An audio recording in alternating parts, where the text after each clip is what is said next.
bersaudara di dalam berbangsa dan negara.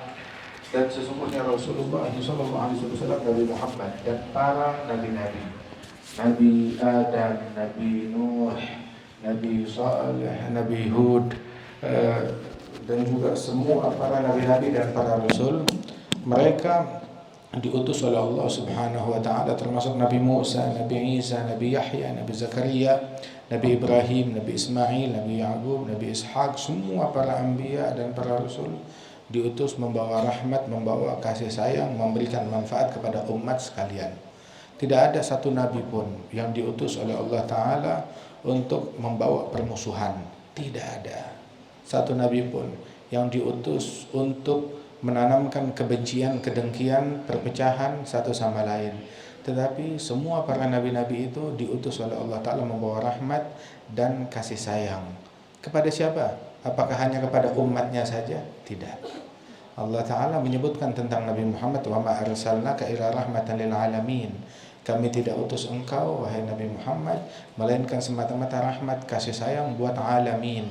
Enggak disebut kasih sayang buat muslimin saja atau buat mukminin yang beriman saja. Tidak, tetapi buat al-alamin, buat semua umat manusia. Buat semua umat manusia, jin, malaikat. Nabi Muhammad datang membawa kasih sayang bagi mereka semuanya.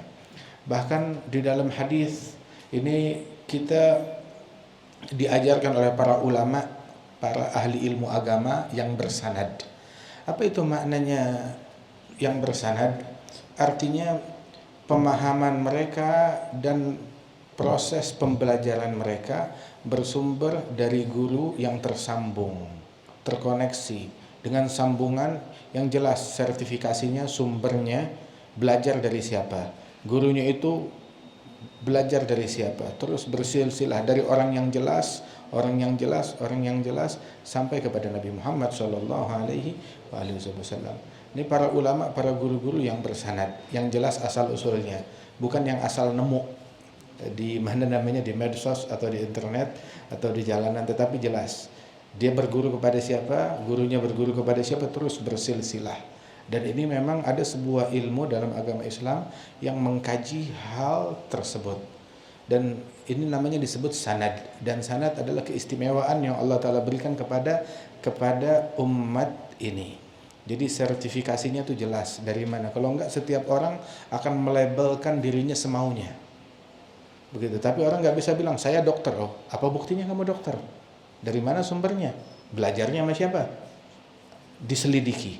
Nah, itu ada sebuah ilmu yang mengkaji tentang sanad tersebut, hingga dikatakan laula sanad lagala man syaa bima syaa. Kalau bukan keberadaan sanad, silsilah keilmuan, maka orang akan mengklaim semaunya. Akan tetapi buktikan klaim kamu, sumbernya dari mana, ditelusuri dan dikaji sumber tersebut. Para ulama-ulama ahli ilmu yang bersanad, mereka menyebutkan hal pertama yang diajarkan oleh guru kami secara turun-temurun sampai kepada Rasulullah, sebuah hadis Nabi yang menyampaikan, ar-rahimun yarhamuhum ar-rahman tabaraka wa ta'ala irhamu man fil ardi yarhamukum man fis sama. Orang-orang yang penyayang disayang oleh Rahman tabaraka wa ta'ala, maka sayangi siapapun.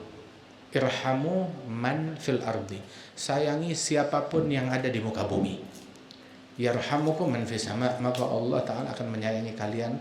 Allah yang kerajaannya ada di langit dan ada di bumi akan sayang kepada kalian. Irhamu man fil ardi, sayangi siapapun. Bukan dibilang sayangi orang Islam yang ada di bumi, enggak.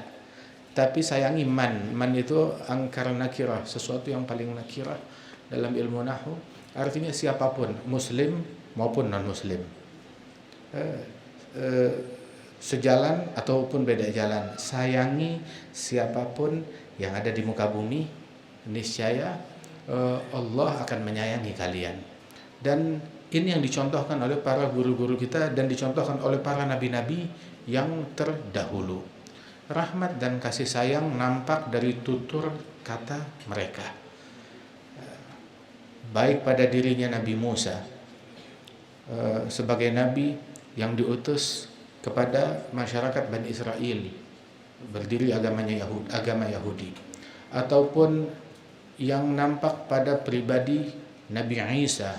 Nabi Isa yang merupakan Nabi yang agung, Nabi yang mulia, Nabi yang luhur, idola umat Islam, yang mana beliau pun juga diutus kepada Bani Israel untuk mengembalikan kaum Bani Israel yang menyimpang dari ajarannya Nabi Musa kembali kepada rel yang benar dengan diutusnya Nabi Isa tersebut.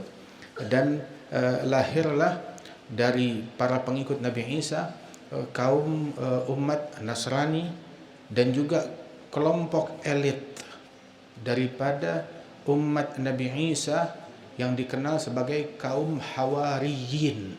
Kaum Hawariyin.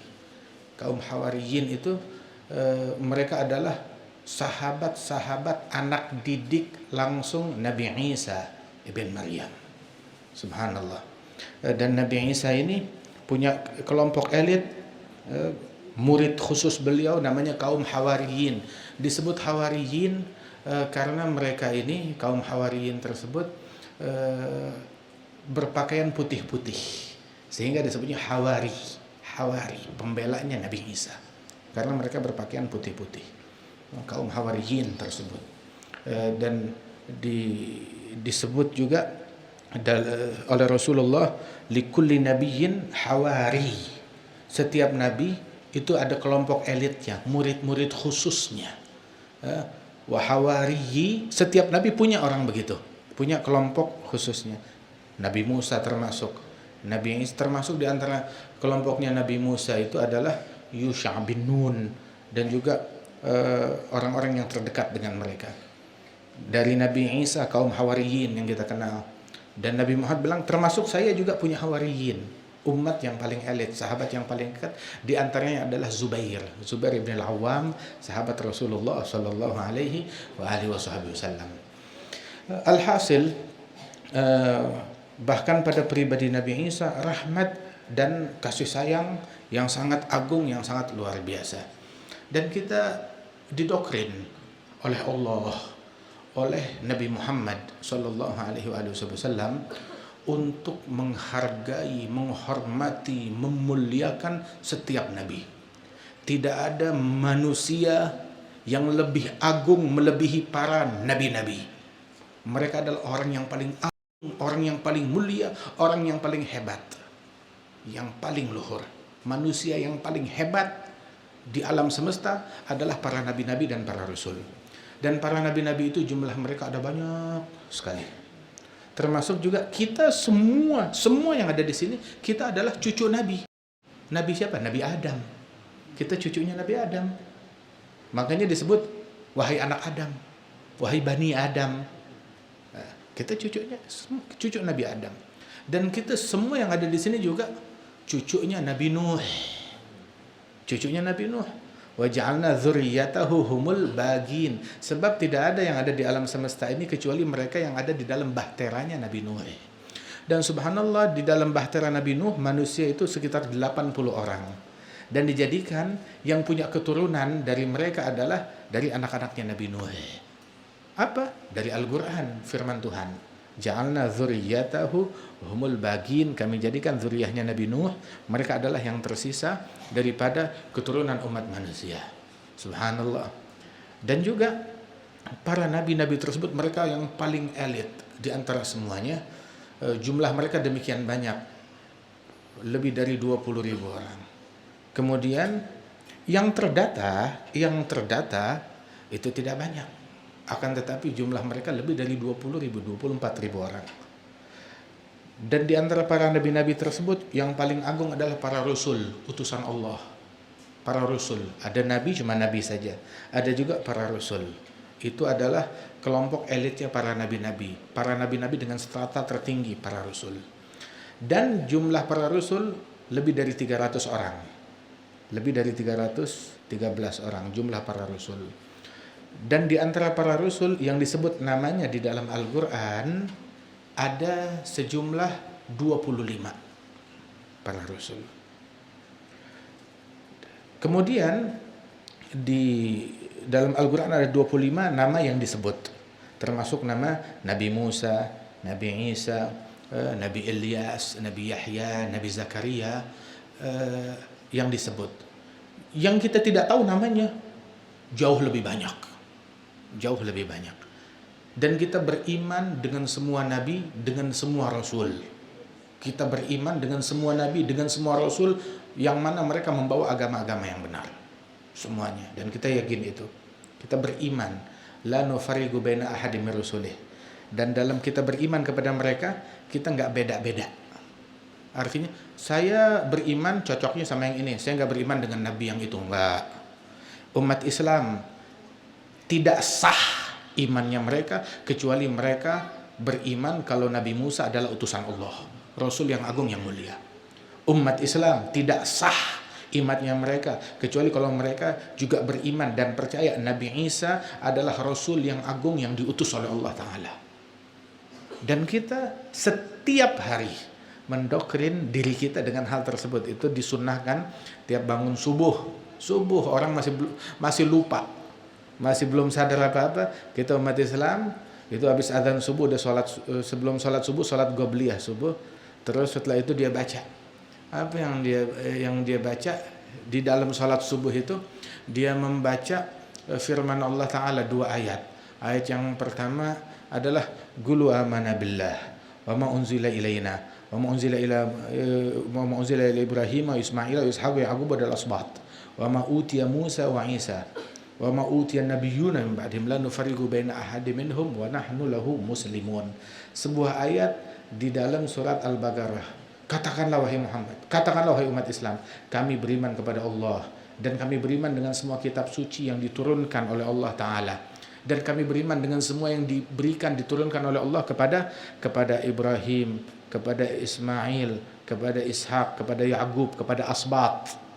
Dan juga kami beriman dengan semua wahyu yang Allah Ta'ala turunkan kepada Musa, kepada Isa, dan kepada semua para nabi-nabi setelah mereka. La nufariqu baina ahadin minhum. Kami tidak membeda-bedakan keimanan kami kepada mereka. Enggak beda-bedain. Kita mau beriman, saya cocoknya sama yang ini, saya enggak cocok sama enggak. Kita beriman dengan semuanya. Kita beriman dengan Nabi Adam, Nabi Nuh. Satu aja kita enggak beriman, maka enggak sah imannya orang Islam. Harus beriman, percaya dengan semuanya kalau mereka adalah manusia yang mulia, yang agung, yang diutus oleh Allah Subhanahu wa taala. Kalau Nabi Isa ada di sini saat ini, Allah, kita akan cium tangan dan kaki beliau. Kita akan mengidolakan beliau.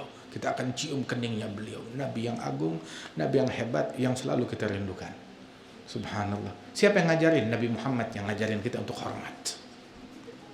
Begitu juga kalau Nabi Musa ada di sini, itu yang akan kita lakukan. Kita akan cium tangan, kaki beliau. Kita akan mengambil berkah dari cucian kakinya beliau. Subhanallah. Dan kalimat ini juga bukan cuma keluar dari saya. Ada dalam Sahih Bukhari seorang raja, raja Romawi, namanya Heragla ini, atau dikenalnya juga Hercules atau Heraklius. Heragla dalam bahasa Arabnya itu disebut Heragla. Itu beliau itu ketika bertanya kepada ketika berbicara dengan Abu Sufyan, bertanya tentang Nabi Muhammad, dan dia adalah orang yang mengerti betul kitab ahlil kitab. Dia mengerti betul tentang Injil, dia mengerti. Dan termasuk orang yang diagungkan oleh masyarakat Kristiani di masa tersebut, dan dia adalah raja mereka. Itu Heragla ketika menginterogasi Abu Sufyan dan orang-orang yang ada di Syam yang dia tangkap dan dibawa ke hadapan beliau, itu Heragla bertanya tentang sifat Nabi, tentang metode Nabi, tentang perihal Nabi Muhammad.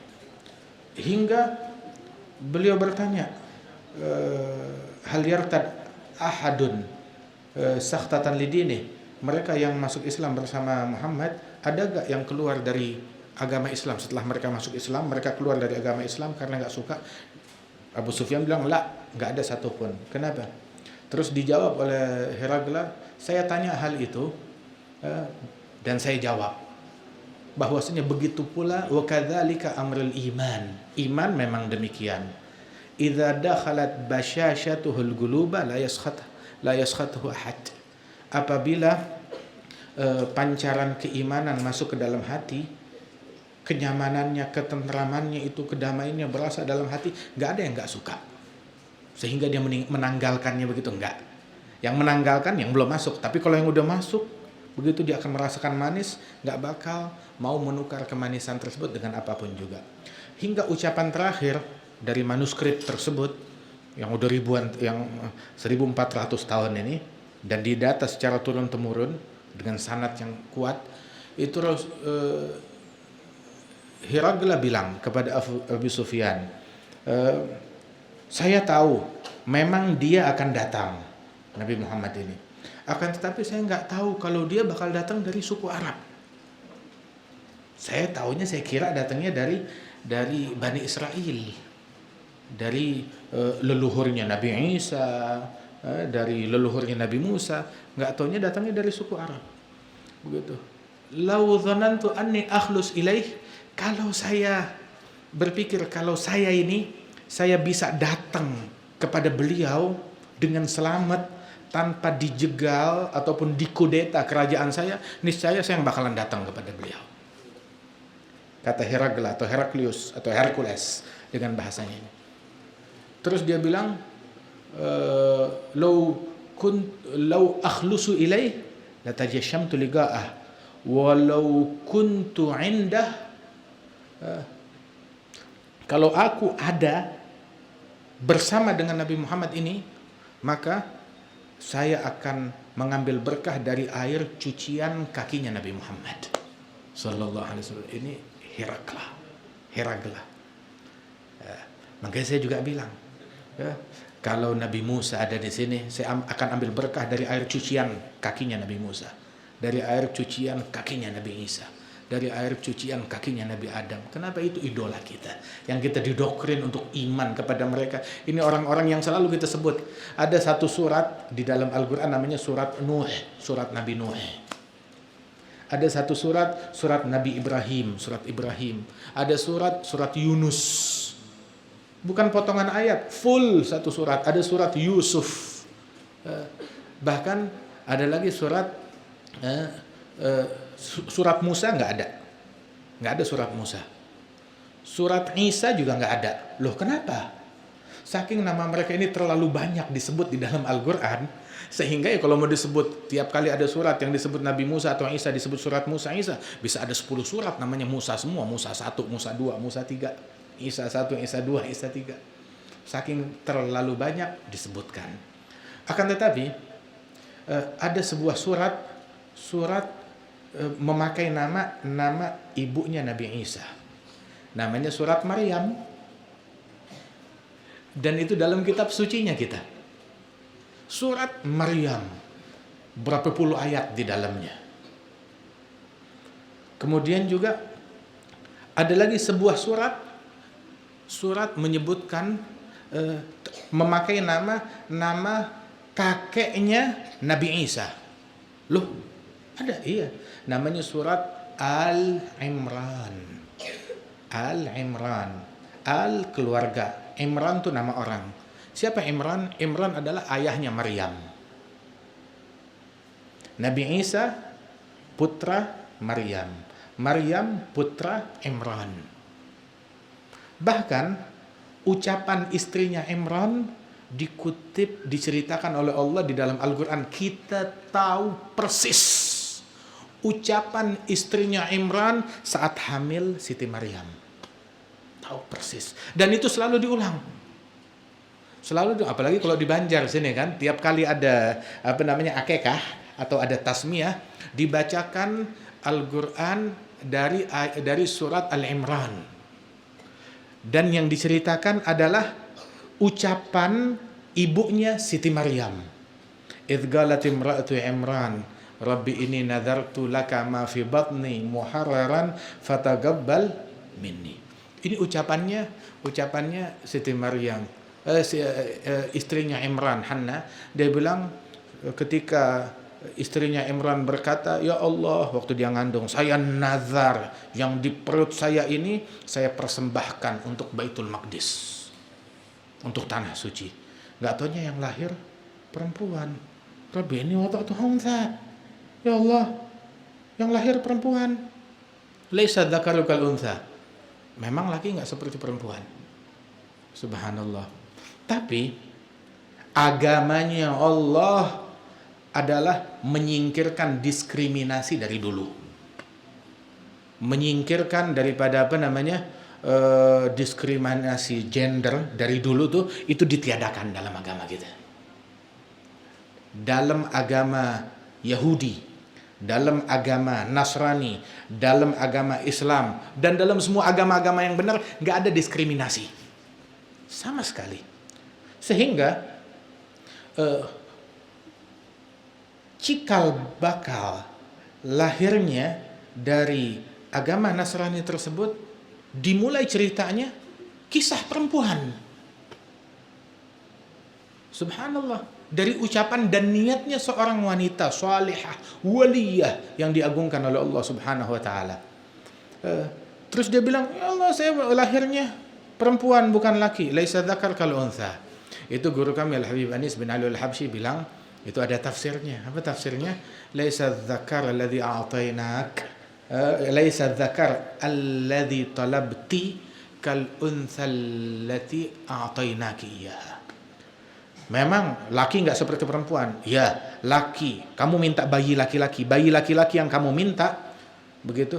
Tapi ini nggak sama dengan bayi wanita yang kami anugerahkan kepada engkau. Ini bukan sembarang bayi wanita. Tapi ini adalah ibu dari seorang nabi agung, nabi besar yang memiliki agama yang agung. Subhanallah, Siti Maryam binti Imran. Dan disebutkan karamatnya, kewalian Siti Maryam ada di dalam Al-Quran dengan segala hal yang ada di situ. Nabi Musa juga menyingkirkan daripada diskriminasi. Orang yang paling berjasa terhadap Nabi Musa kaum wanita, ibunya. Sebelum Nabi Musa terima wahyu risalah dari Allah Ta'ala memberikan ilham, wahyu berupa ilham kepada ibunya kepada ibunya Nabi Musa. Idh awhayna ila ummi Musa an ardi'i fa idza khifti alayhi fa alqihi fil yam wa la takhafi wa la tahzani inna raduhu ilayki wa ja'iluhu minal mursalin. Allah memberikan instruksi lengkap kepada ibunya Nabi Musa. Bagaimana cara merawat Nabi Musa? Instruksi lengkap. Nah, subhanallah. Ada ibunya Nabi Musa, tokoh di belakang Nabi Agung ini. Ada kakaknya Nabi Musa. Wagulna li galat ukhtihi Gussih, kakaknya Nabi Musa, yang menunjukkan kepada keluarganya Fir'aun untuk ngambil pengasuh, nggak tahu ditunjukkan pengasuh kepada ibunya Nabi Musa sendiri. Subhanallah. Ada putri-putrinya Syuaib yang akhirnya Nabi Musa dinikahkan dengan putrinya Nabi Syuaib. Wah, begitu juga Nabi Isa dengan ibunda beliau, dengan keagungan beliau. Semuanya rahmat, semuanya kasih sayang. Intinya Nabi Muhammad, Nabi Musa, Nabi Isa, dan semua para nabi-nabi yang agung yang luhur, nggak ada yang tukang kutuk, nggak ada yang tukang laknat, nggak ada yang tukang sumpah serapah, nggak ada yang tukang pemecah belah. Mereka adalah orang-orang yang kuat, yang tangguh, yang penyabar, yang rahmat, yang kasih sayang, yang tegas, begitu. Tapi nggak ada cacian di mulutnya, nggak ada makian di mulutnya. Datang ke muka bumi bukan untuk bunuhin orang, tidak. Akan tetapi datang ke muka bumi untuk menolong orang, mengevakuasi orang, menyelamatkan orang. Walaupun mereka dipancing, diprovokasi, tapi nggak terpancing. Nabi Isa pernah dicaci maki di depan kaum Hawariyin. Saat dicaci maki, udah selesai caci maki, dia diam aja. Udah selesai dimaki-maki, terus Nabi Isa berkata kepada orang tersebut, syukran, jazakallah khair, terima kasih, semoga Tuhan memberikan balasan yang baik kepadamu. Murid-muridnya bilang, ya ruh Allah, ya ruh Allah, wahai Isa, wahai Nabi kami, kamu tidak dengar apa yang mereka ucapkan, kamu dicaci maki.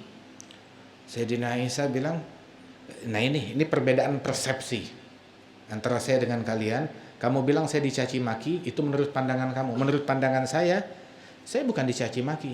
Saya mendapatkan nafkah dari orang tersebut. Oh, Kenapa? Nafkah berupa apa? Hadza anfaqa ma indahu wa anfaqtu ma indi.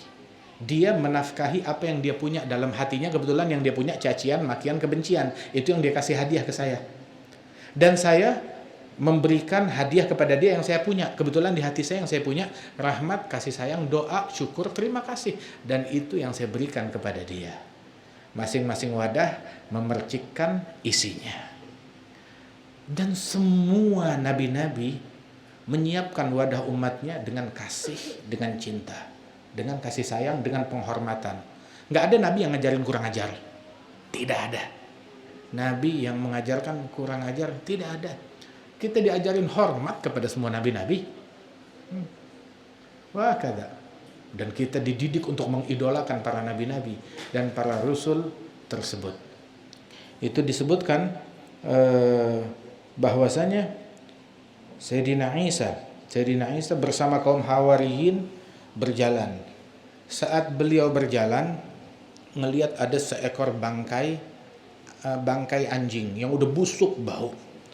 Itu murid-muridnya Nabi Isa, mereka komplain, betapa busuknya, baunya busuk, bau bangkai. Oh, betapa kotor, betapa menjijikkan. Masing-masing mengomentari bangkai anjing tersebut. Najis, ada belatungnya, semua komentar. Tinggal Nabi Isa. Nabi Isa ngelihat bangkai anjing tersebut, dia bilang, alangkah putih giginya. Alangkah putih giginya. Itu pelajaran. Kita diajarin lihat. Kalau kita mau komentarin keburukan orang lain, ya nggak bakalan habis. Terus apa gunanya? Apa gunanya? Tapi lihat sisi baik yang dimiliki dari setiap orang. Dilihat alangkah putih giginya, kan cakep. Daripada ngomong yang nggak bagus. Itu katanya jangan kalian menjadi lalat busuk, hinggapnya di bangkai, hinggapnya di luka, hinggapnya di koreng, di darah, di nanah, begitu. Jangan menjadi seperti itu. Dari seluruh kujur tubuh, dia hinggap bukan di bagian yang wangi, hinggap di bangkai, di luka. Kenapa nggak hinggap di dalam pada kebaikan? Dan tiap orang punya ciri kebaikan. Jangan pernah kita pesimis dari setiap orang. Kita sampai sekarang masih belajar mengkaji hikmah dan metode dakwah yang indah pada dirinya Nabi Isa dan pada dirinya Nabi Musa. Dan kita selalu merenungi Al-Quran, bagaimana Allah menceritakan tentang mereka. Termasuk diantaranya adalah Nabi Musa. Nabi Musa ini, beliau disuruh beribadat kepada Allah. Tahu gak bentuk pengabdiannya kepada Allah apa? Bentuk pengabdiannya kepada Tuhan adalah dengan berharap dan bersangka baik kepada Fir'aun. Sangka baik kepada Fir'aun, sang penyembelih bayi, sang penista wanita, sang penista kemanusiaan. Allah utus Nabi Musa dan Nabi Harun untuk prasangka baik, Fir'aun bakalan jadi orang baik. Prasangka baik, Fir'aun akan taubat, akan taat. Ibadat kepada Allah, ibadatnya adalah dengan sangka baik kepada Fir'aun. Bagaimana? Allah Ta'ala perintahkan kepada Nabi Musa, izhaba ila Fir'auna innahu tagha. Wahai Musa, wahai Harun, pergilah kalian kepada Fir'aun. Kenapa? Dia udah kelewat batas. Tahu gak arti kelewat batas? Orang kalau udah kelewat batas, udah keterlaluan bahasanya. Udah kelewatan, udah keterlaluan. Ngapain? Kita sembelih. Ya Rabb, saya datang ke Fir'aun ngapain? Kita sembelih, kita gampar, kita caci maki, kita pentung, kita racuni. Idhaba ila Fir'auna innahu tagha. Samperin Fir'aun, dia sudah kelewatan batas. Apa yang kita lakukan? Kita berbuat bukan pakai hawa nafsu. Kita berbuat instruksi langit, instruksi ilahi. Dakwah tidak mengakomodir kepentingan nafsu, kepentingan individu, kepentingan kelompok, kepentingan ormas, kepentingan yayasan sendiri. Enggak. Itu bukan dakwah namanya, bukan dakwah kepada Tuhan. Tapi berjalan dengan instruksi Allah, instruksi Rasul. dengan instruksi mereka. Baik, saya datang ke Fir'aun. Terus apa instruksi kedua? Gula lahu gaulan layyina. Katakan kepada Fir'aun ucapan yang lemah lembut. Datang ke Fir'aun aja tuh masalah. Kenapa? Ini penista. Tukang sembelih bayi. Iya kan? Tukang sembelih bayi. Di kitab suci kita itu disebutkan tukang sembelih bayi yang menistakan kaum wanita. Yudzabbihuna abna'akum wa yastahyuna nisa'akum. Menyembelih bayi-bayi kalian, mempermalukan kaum wanita kalian, menindas Bani Israel. Tuh. Dan kita nggak setuju dengan itu semua. Walaupun jarak antara kita dengan mereka udah ribuan tahun, kasusnya udah selesai, tapi sampai sekarang kita menolak kejahatan Firaun kepada Bani Israel. Dan kejahatan setiap orang jahat kepada siapapun kita menolak. Nggak peduli ribuan tahun, nggak peduli beda bangsa, nggak peduli beda agama, kita menolak semua kejahatan yang dilakukan oleh siapapun, di zaman manapun, di negara manapun. Dan kita mendukung setiap kebaikan yang dilakukan oleh siapapun, oleh agama manapun, di negara manapun, di zaman manapun. Kita mendukung. Termasuk kita mendukung langkah yang ditempuh oleh Nabi Musa, Nabi Isa, dan para nabi-nabi mereka. Itu Nabi nanya, apa yang saya lakukan? Gula lahu gaulan layyina. Datang ke Fir'aun dan ucapkan kepada Fir'aun penyampaian yang lembut. Oke. Kirain ke sana suruh kemplang, suruh pukul, suruh sembelih, suruh racunin, enggak tanya, suruh ngomong yang lembut, yang santun. Oke. Begitu. Kalau saya ngomong yang lembut ya kepada tetangga saya, lingkungan saya, tapi ini Fir'aun suruh ngomong yang lembut. Tapi Allah suruh begitu. Allah tidak salah. Gula lahu gaulan layyina. Terus Allah memberikan alasan dan berharap kamu datang ke sana dan kamu ngomong yang lembut dan kamu berharap. Ditanamkan harapan. Kamu harus berharap. Apa harapannya? La'allahu yatadzakkar au yakhsha. Barangkali dia akan sadar dan akan takut kepada Allah Ta'ala. Lihat. Ngomongnya seperti apa? Dalam ayat yang lain.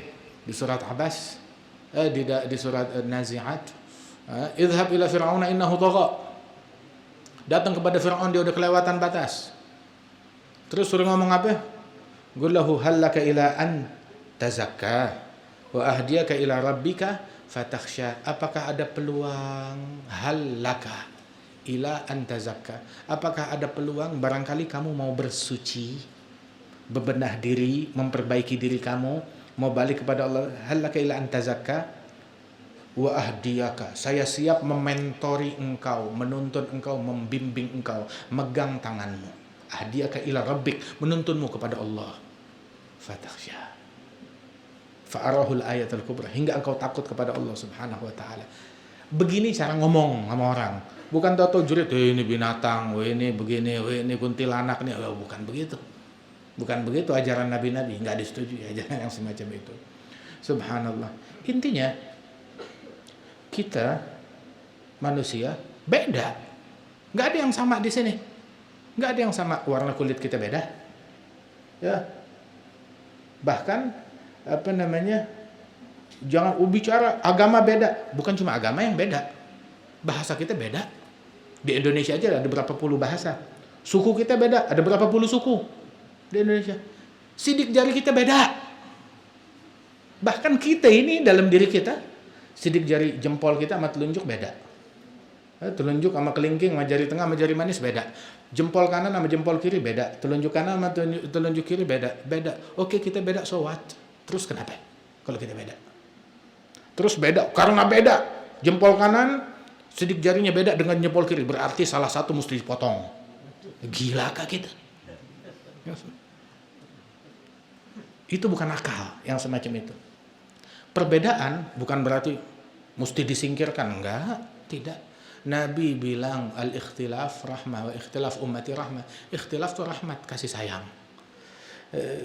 Allah Ta'ala menjadikan kita manusia, laki dan perempuan. Dan dijadikan tuh berpasang-pasangan. Dan dijadikan tuh kasih sayang antara suami dan istri. Beda. Perbedaan tersebut menimbulkan kasih sayang. Begitu.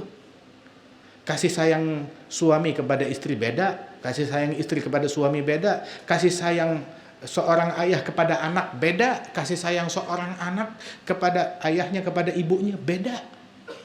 Tapi semua namanya sayang, tapi beda. Jenis sayangnya berbeda. Kemudian juga kasih sayang kita kepada tetangga, kepada lingkungan, kepada keluarga, kepada kerabat, kepada orang yang seagama, kepada orang yang beda agama, semuanya kasih sayang, beda. Bahkan sampai kepada hewan pun, oh sayang. Oh kalau kamu sayang kepada hewan berarti kamu nggak sayang anak. Ya, beda, hal yang beda. Dan ini semuanya ini, bangunan ini juga dari unsur yang berbeda. Ada pasirnya, kalau semuanya pasir, nggak jadi bangunan. Semuanya semen, oh, bagaimana ceritanya? Semuanya besi, semuanya atap, bagaimana atap bisa berdiri kalau nggak ada tiang? Semuanya tiang, ya terus nggak jadi apa-apa, cuma tiang doang. Tetapi dari unsur yang berbeda. Ada besinya, ada batunya, ada bataknya, ada semennya, ada pasirnya, bahkan ada airnya. Ada unsur, nggak ada airnya nggak bisa berdiri. Ada airnya, ada ubinnya, ada karpetnya, semuanya. Perbedaan tersebut. Dan dalam menyikapi perbedaan ada sikap yang diatur. Oleh siapa yang ngatur? Yang ngatur ya Tuhan kita. Tuhan memberikan arahan bagaimana harus bersikap melalui lisan para nabi-nabi yang diutus. Allah Ta'ala yang mengklaim saya Tuhan, dan Allah Ta'ala mengirim para nabi dan para rasul untuk menyampaikan ada Tuhan, dan Tuhan dia yang mengklaim saya Tuhan, begitu. Dan Tuhan tersebut mengutus saya untuk menyampaikan hal itu. Kamu harus begini, kamu harus begitu. Cara kamu hidup, menjalani kehidupan, dan setelah kehidupan ada kematian, diatur sedemikian rupa. Dan kita semuanya sama dalam hal yang semacam ini.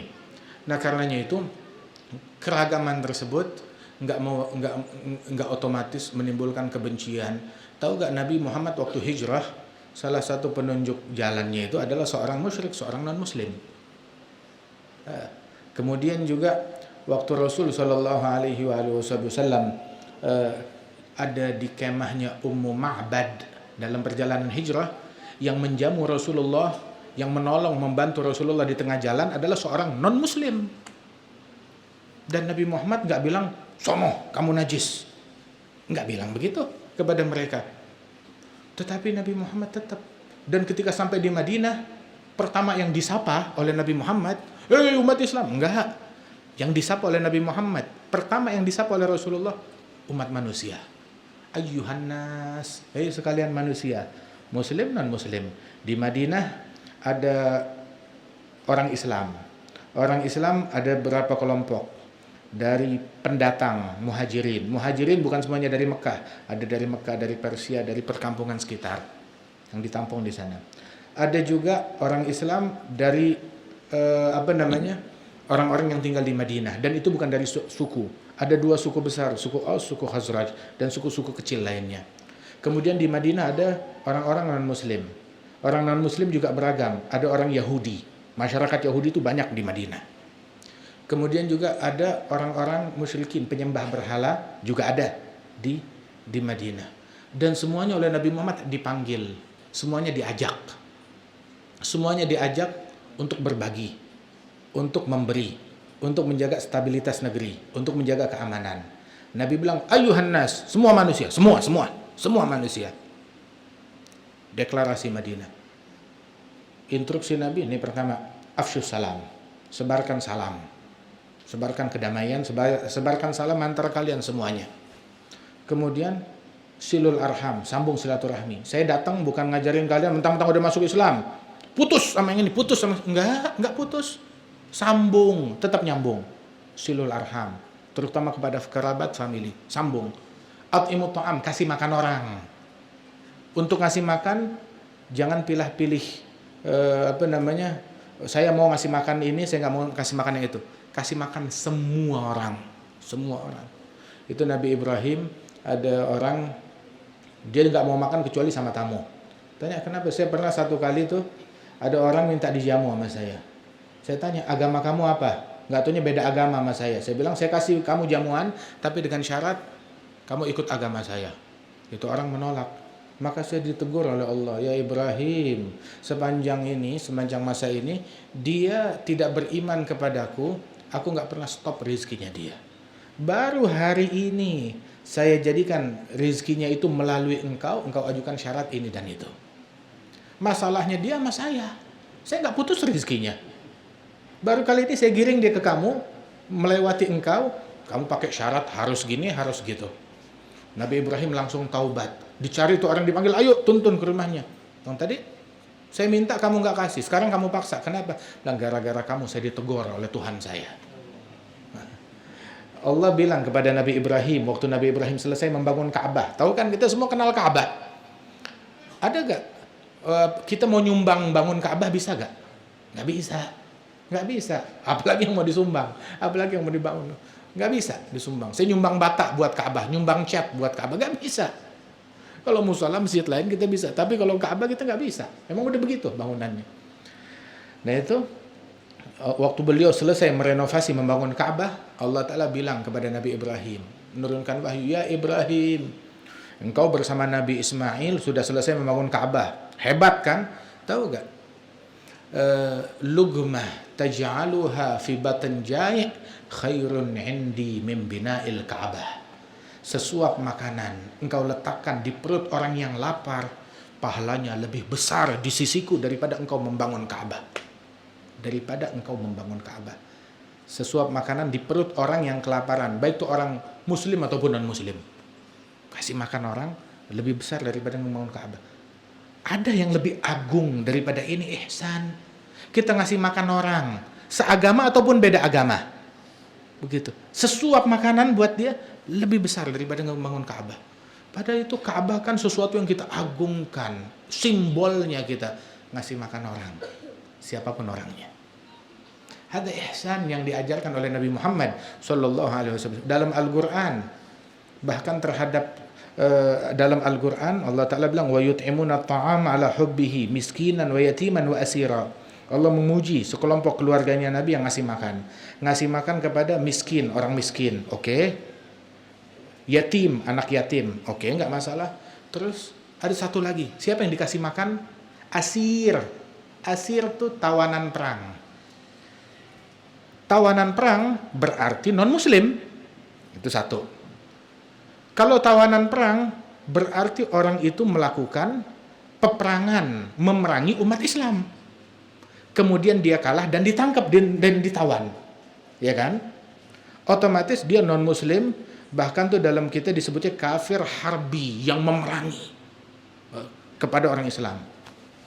Tetapi pahala yang besar memberikan makanan kepada tawanan yang semacam ini. Bahkan Nabi bilang istausu bil asir khaira, perlakukan tawanan perang dengan baik, hingga masyarakat Madinah memberikan jamuan kepada tawanan perang yang ditahan di kota itu, diberikan jamuan lebih baik hidangannya daripada yang mereka makan. Sampai tawanan perang itu malu.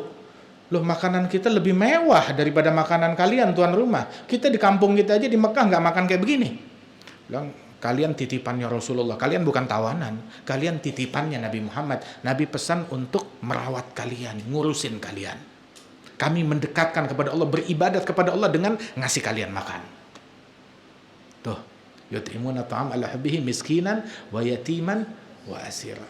Ini perangai yang luhur, perangai yang indah. Ala kulli hal, beda nggak jadi masalah. Akan tetapi kebersamaan, persatuan, kasih sayang harus kita junjung tinggi. Silaturahmi harus kita junjung tinggi. Kemudian juga tetap saling damai, hidup akur, hidup damai. Nabi Muhammad SAW, Nabi perang. Iya betul, Nabi perang untuk memerdekakan orang yang tertindas, memberikan kebebasan, kemerdekaan, orang bebas menganut apapun, melakukan apapun. Nabi datang bukan untuk memaksakan harus masuk Islam, tidak. Buktinya, sampai Nabi Muhammad meninggal dunia, di Madinah ada orang Yahudi tinggal di Madinah. Dan Rasulullah waktu wafat, baju perangnya digadaikan kepada orang Madinah. Tahu penggadaian? Penggadaian itu kan transaksi bisnis. Nabi menggadaikan baju perangnya kepada orang tersebut untuk ngambil gandum dari dia, dibelikan gandum.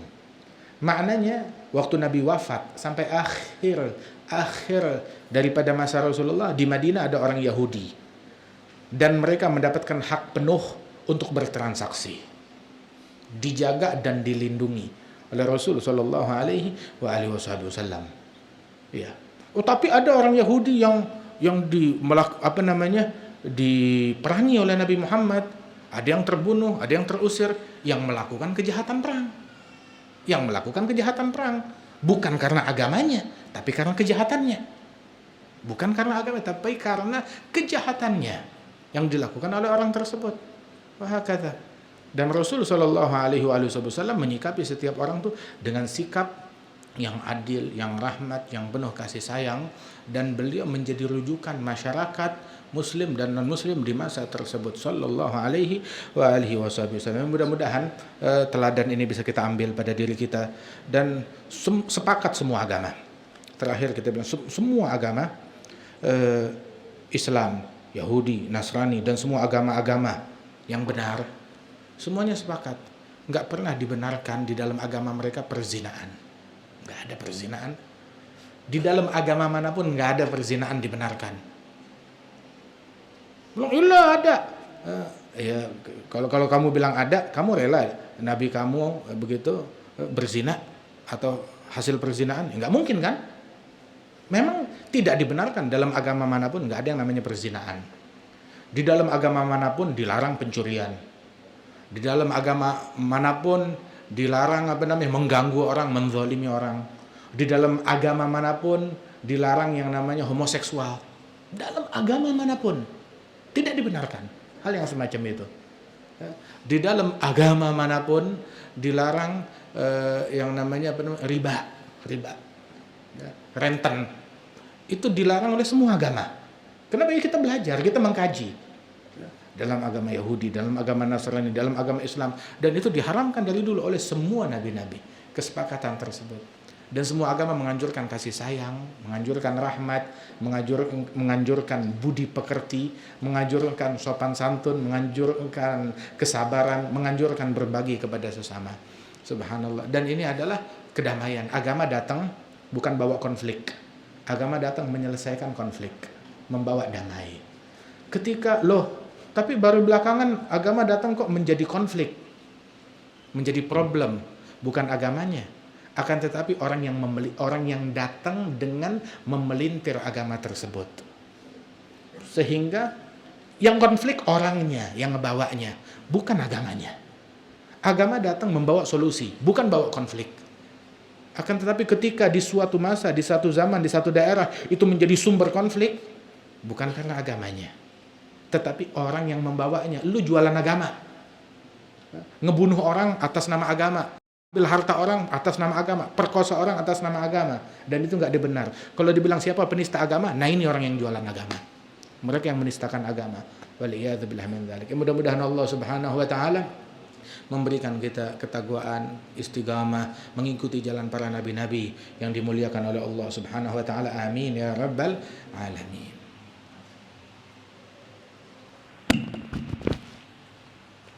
Alhamdulillahirabbil alamin. Subhanallah, luar biasa sekali pemaparan materi dari Al-Hajj dari Novel bin Jindan terkait pelukan ukhuwah damaikan keberagaman. Selanjutnya mungkin ada sedikit tambahan dari Ustadz Haji Ilham Humaidi terkait pelukan ukhuwah damaikan keberagaman ini, Ustadz.